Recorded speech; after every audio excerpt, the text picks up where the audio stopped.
So if you get someone for 30 seconds, how do you discuss the new economy? What do you say to a person? If they say, great, what should the economy look like?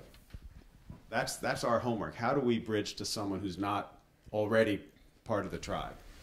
As far as tools go, we do have this democracy, and we have a democracy that exists on multiple scales. And just as Judge Brandeis said at the beginning of last century that the states are the laboratories for democracy, I really think that local governments and localization is the laboratory for a new economy. We need to embrace that sort of patchwork of solutions that's going to develop over the course of the next 50 years or so to really guide us on how to find local solutions that really fit for that locality in that sustainable way.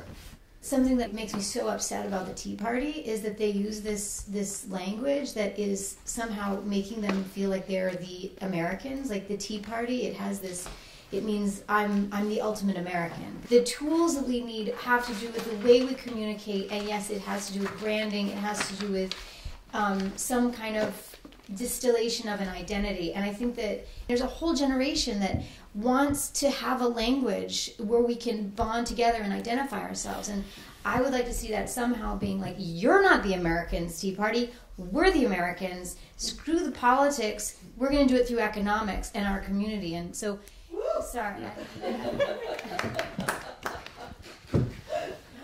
So branding is a tool.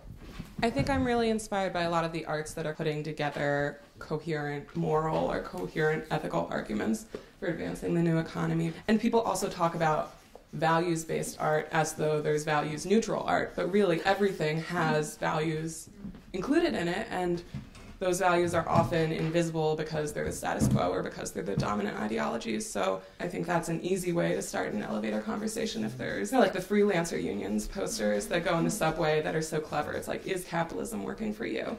And then you're sitting on the subway next to someone and you can be like, haha, that is so funny, because no, not at all. How do you feel about it? And then you're in a casual conversation where you can bring in other tools and have access to that person on a more casual level. As you may have noticed, I'm really supportive of building out the whole new economy world and co-ops and land trusts and alternative currencies. That's got to be built out. The question is, are we actually looking to deal with some issues of scale as well? What is the system that we're trying to build if it isn't corporate capitalism and if it isn't state socialism? So I think that's something that's important when you're thinking about this, is the concept of appropriate scale. Things don't necessarily have to be small, but they have to be at a size that makes sense. Not everything is scalable. So it doesn't make sense to build a plane, in a little town. And that's something that necessitates more people and more resources and more logistics. But other things don't make sense on a national scale. I really like what you said. I'm wondering if maybe we don't know concretely at which scales some things naturally exist. And I'm going to pull from something that Alice told me, where if we can get a big name clothing line like Eileen Fisher to come make a factory in Egremont or Great Barrington, I feel like that's such a large industry that could be scaled down. Maybe we can kind of morph what we think could fit into certain scales. I think it's possible. So let me pick up on this. I want to open this. Is there politics in what we're talking about, or, and I want to sharpen this to make it extreme, or are we interested in building alternative institutions and no politics? If the model somehow begins to have to deal at scales beyond face-to-face co-ops, how do you make it democratic? Or is it something that we can avoid? You're saying, like, Manhattan couldn't really be governed cooperatively.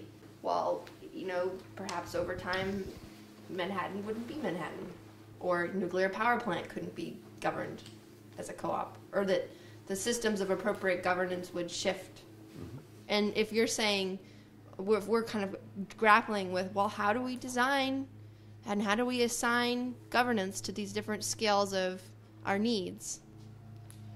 I think over time, grappling with those logistics of scale would cause alternative outcomes in how we decide to allocate our energy. Precisely. That's the nasty question that I'm suggesting we have to face. How we actually think this through. Maybe we don't decide it now. Maybe it's decided through the mechanics of kind of the consensus that arises in actually doing. Possibly. That's a possibility. Good.